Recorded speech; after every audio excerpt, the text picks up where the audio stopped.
Bienvenue sur notre chaîne, chers spectateurs, et merci de vous joindre à nous aujourd'hui pour une discussion profonde sur le stoïcisme et le rôle de l'absence d'amis dans la vie d'une personne. Les stoïciens étaient des philosophes de l'Antiquité qui nous ont laissé des enseignements précieux sur la façon de vivre une vie épanouie et résiliente, quelles que soient les circonstances. Dans cette vidéo, nous allons explorer comment l'absence d'amis peut être perçue à la lumière des principes stoïciens. Commençons.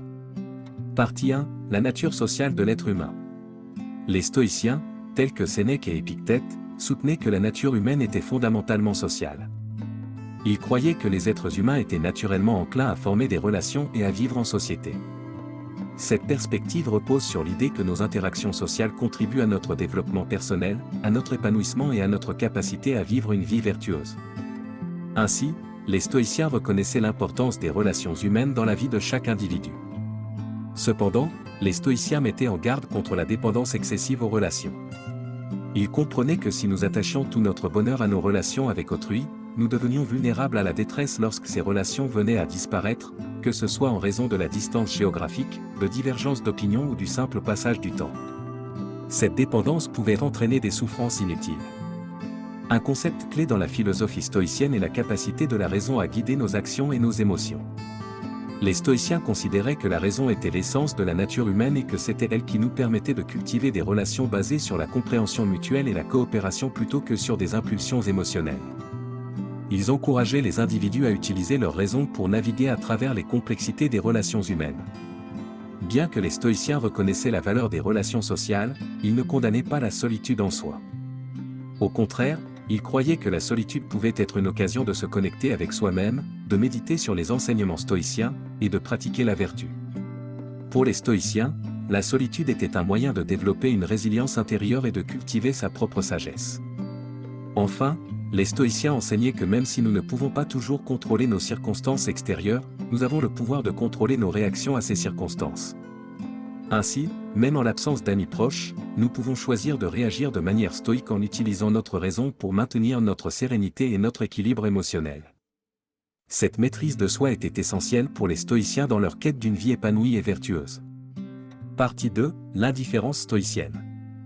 Les stoïciens ont introduit le concept des indifférences pour décrire les choses qui ne sont ni bonnes ni mauvaises en elles-mêmes.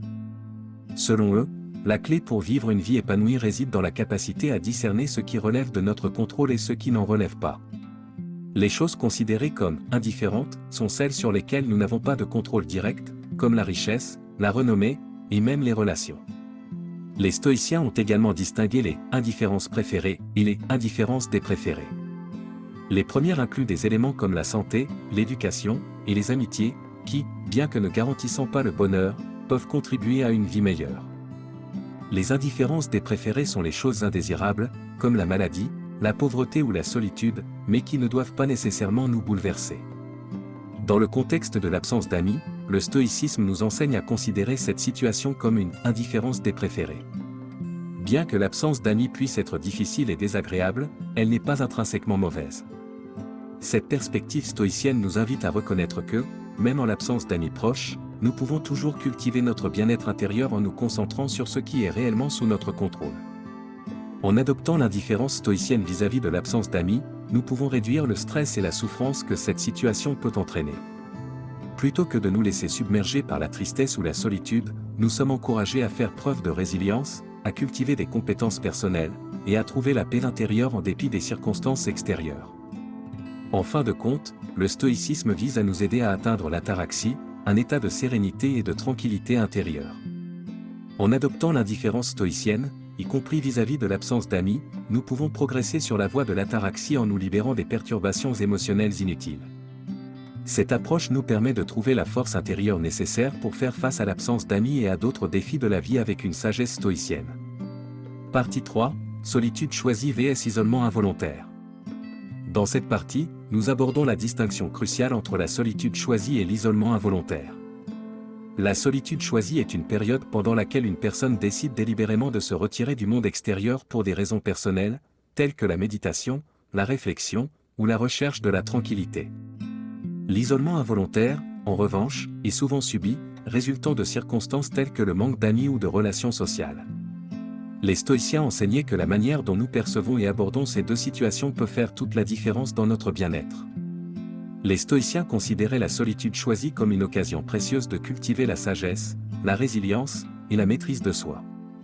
Ils encourageaient les individus à embrasser ces moments de solitude pour se connaître davantage, méditer sur leurs actions passées et futures, et progresser vers une vie plus vertueuse. La solitude choisie peut être vue comme une pratique stoïcienne visant à renforcer la capacité à contrôler nos réactions et à maintenir l'ataraxie. Lorsqu'il s'agit d'isolement involontaire, les stoïciens considéraient cette situation comme un défi à surmonter en utilisant leurs principes philosophiques. Ils nous rappelaient que bien que nous ne puissions pas toujours contrôler notre environnement social, nous pouvons toujours travailler sur notre attitude et notre perception de la solitude. Le stoïcisme encourage à voir l'isolement involontaire comme une opportunité d'exercer notre autonomie émotionnelle. La sagesse stoïcienne joue un rôle central dans la manière dont nous abordons la solitude et l'isolement. Les stoïciens nous enseignent à développer une compréhension profonde de la nature humaine, de nos désirs et de nos réactions aux circonstances. En cultivant cette sagesse, nous pouvons mieux naviguer dans la solitude, éviter la détresse inutile et rechercher la sérénité intérieure. En fin de compte, la troisième partie de notre discussion nous amène à l'idée de trouver l'équilibre entre la solitude choisie et l'isolement involontaire. Les stoïciens nous rappellent qu'il est possible de tirer des bénéfices de chaque situation en adoptant une attitude stoïcienne. Que ce soit en utilisant la solitude comme un moyen de développement personnel ou en faisant face à l'isolement avec résilience et sagesse, le stoïcisme nous guide vers la quête d'une vie équilibrée et épanouissante. Partie 4. L'amitié stoïcienne. Les stoïciens avaient une perspective unique sur l'amitié. Ils considéraient l'amitié comme précieuse, mais leur conception de l'amitié était différente de celle de nombreuses autres écoles de pensée de l'Antiquité. Pour les stoïciens, une amitié authentique était basée sur la vertu et la philosophie.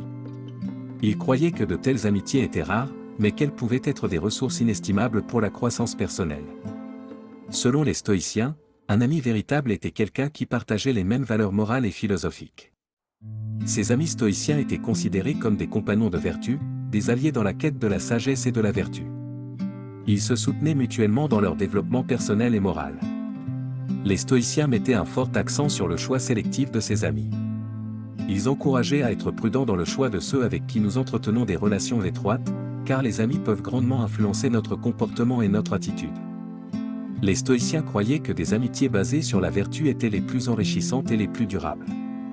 Lorsque les stoïciens abordaient l'absence d'amis, ils encourageaient la réflexion sur l'importance de l'amitié avec soi-même. Ils soutenaient que même en l'absence d'amis proches, nous pouvons développer une amitié profonde avec notre propre raison et notre propre philosophie de vie. Cette relation avec soi-même peut être une source de soutien et de force dans les moments de solitude. La partie 4 de notre discussion souligne la nécessité de trouver un équilibre entre l'amour de la vertu et l'amour des autres.